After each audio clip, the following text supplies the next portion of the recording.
Эже саламатсызбы? Мен бүгүн витаминдер жөнүндө кыскача презентация жасадым. Витаминдер организмдеги нормалдуу зат алмашууда жана тиричилик аракетинде мааниси чоң биологиялык активдүү бирикмелер, тамактануунун алмаштырылгыс фактору. Витаминдер адамга өсүмдүктөрдөн жана жаныбарлардан алынган азык заттар менен келет. Азыркы мезгилде витаминдердин 20 жакын түрү белгилүү.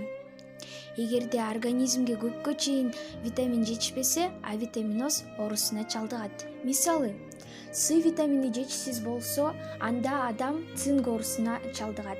Бул ооруда адамдын күчү кетет, тиш эти канайт, тиш бошойт, түшөт, ооздун ичи жара болот, муундар шишийт.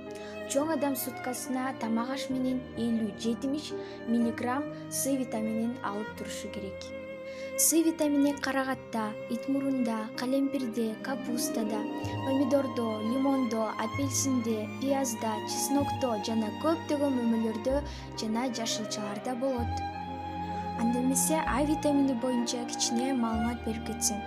А витамин бул химиялык курамы жагынан каротин затына окшош.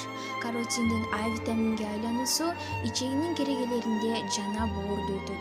А витамин сабизде, абрикосто, помидордо, калемпирде аябагандай көп болот. Ошондой эле бул витамин балыктын майында, каймак майда, сүттө, жумуртканын сарысында, боордо, бөйрөктө көп кездешет. Д витамини балыктын майында, боордо, жумуртканын сарысында көп. Бул витамин күндүн ультра кызгылт көк нурларынын жардамы менен организмдин терисинде пайда болот. Тамакта Д витамини жетишпесе, жаңы төрөлгөн балдар ити оорусуна чалдыгат. Витаминдер адамдын организминин эң керектүү заттары. Балдардын, өспүрүмдөрдүн өсүп жетилүүсүнө эң керектүү зат бул витамин. Андыктан витаминдүү азык заттарды көп пайдалана алабыз.